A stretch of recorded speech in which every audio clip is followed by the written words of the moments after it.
अंधेरा कमरा जिसमें कुर्सी पर किसी आदमी को बांध रखा था। वो लगातार रस्सियों को खोलने की कोशिश कर रहा था पर खोल नहीं पा रहा था। सांसें अटकी हुई थी उसकी, क्योंकि उसको पता था कि अगर वो भागने में कामयाब नहीं हुआ तो उसका अंत तय है। वो लगातार रस्सी खोलने की कोशिश कर रहा था। अचानक से कमरे का दरवाज़ा खुलता है और रोशनी होती है। उस आदमी की जान अटक जाती है।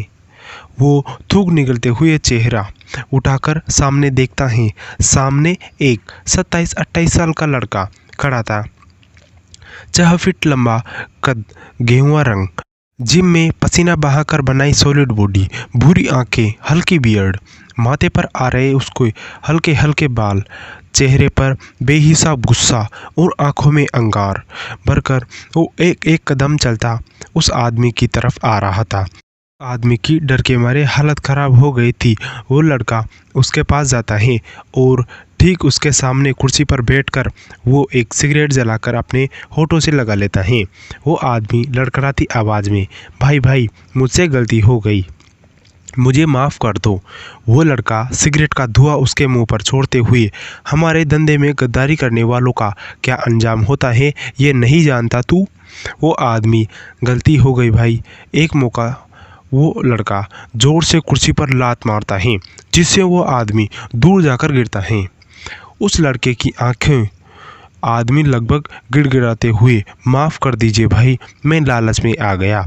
वो लड़का उसके पास जाकर उसके बालों को नोच कर उसका चेहरे पर ऊपर करते हुए, जानता नहीं तू मुझसे गद्दारी करने वालों का क्या हालत करता हूँ? पता है ना तुझे?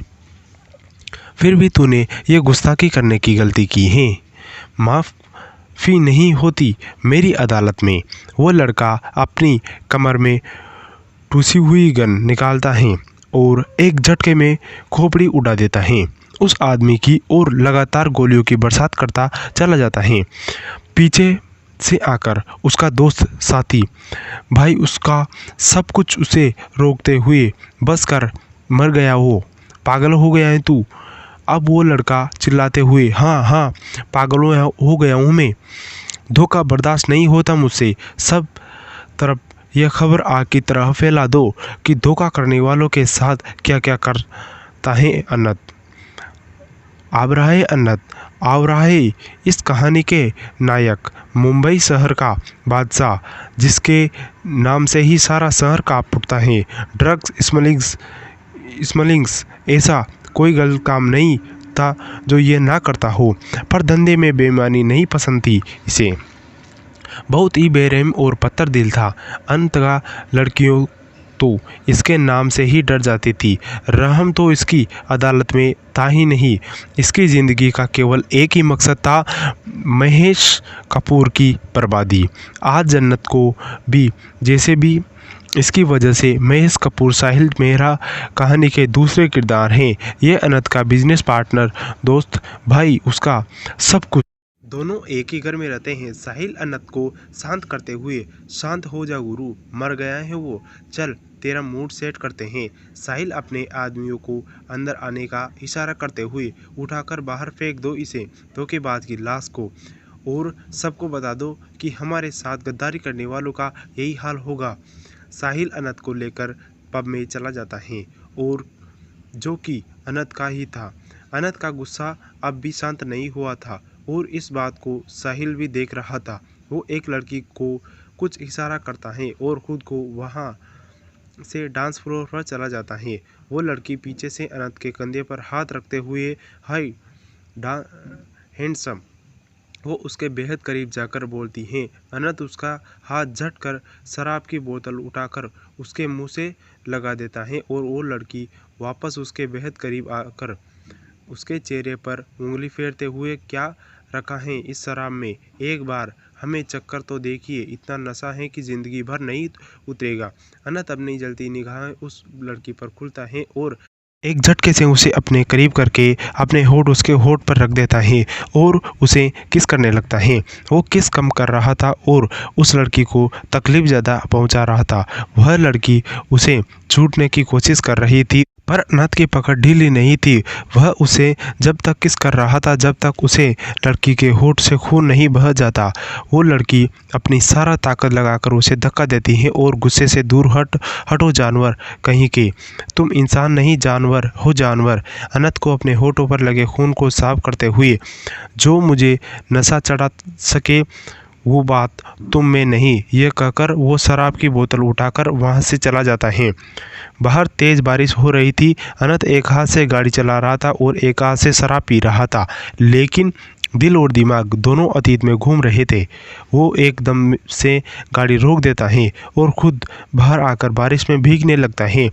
आंखें अब भी गुस्से से लाल थी। अंधेरा बहुत था, बस उसकी गाड़ी की हेड लाइट की रोशनी थी जो कि दूर तक जा रही थी। अपनी गाड़ी से टिक कर खड़ा हुआ शराब पी रहा था और भीग रहा था। अचानक से पीछे से आकर उसके पीठ से पकड़कर एक लड़की घबराई सी आवाज़ में बोलती है, बचा लीजिए प्लीज़ बचा लीजिए। सांस नहीं आ रहा था उसको, अंधेरे की वजह से चेहरा नहीं दिख रहा था उसका।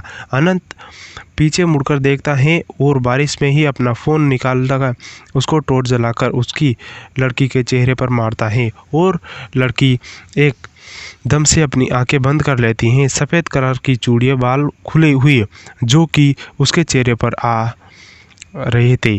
चांद सा चमकता चेहरा, गुलाबी बेरहम इश्क ट्रेलर, आंखें बारिश में पूरी भीगी हुई थी। वो उसके कपड़े उसके बदन से चिपके गए थे।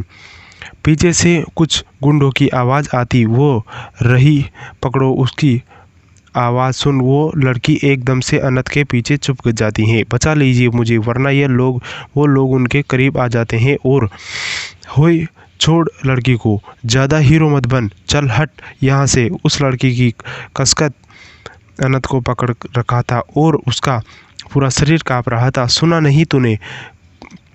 कड़कती बिजली की रोशनी जैसे ही अनंत के चेहरे पर पड़ती है, उस लड़की की डर के मारे हालत ख़राब हो जाती है। आवाज़ नहीं निकल रही थी उनकी। वो लोग वहाँ से भागते में अपनी भलाई समझते। अनंत वापस उस लड़की का चेहरा देखता है जो बहुत ही घबराई हुई थी। उनके जाने के बाद वो एकदम से अनंत को छोड़ देती हैं और अपने हाथ से खुद को ढकने की कोशिश करती हैं। नज़रें उठाकर अनंत की तरफ देखती नहीं। वो अनंत अपने कोट उतारकर उसके ऊपर फेंकते हुए, पहन लो इसे। कहानी का ट्रेलर पसंद आए तो समीक्षा ज़रूर दें। तो कौन है अनंत आब्राही? क्या है इसका अतीत? कौन है यह लड़की? क्या होगा इन दोनों की ज़िंदगी में? क्या बनेगी कोई नई कहानी? क्या जन्मेगा कोई नया इश्क या रह जाएगा बेरहम इश्क? जानने के लिए बने रहिए आपका अपना चैनल हिंदी कहानियन 013 में। उम्मीद है बाकी कहानियों की तरह ये कहानी भी पसंद आई होगी। बाकी मुझे आपसे क्या चाहिए? आपका ढेर सारा प्यार और ढेर सारी समीक्षाएँ। अगर आपको कहानी अच्छी लगी तो चैनल को सब्सक्राइब करें, नोटिफिकेशन बेल ऑन करें। अगला भाग देखने के लिए कमेंट करके बताएं। धन्यवाद।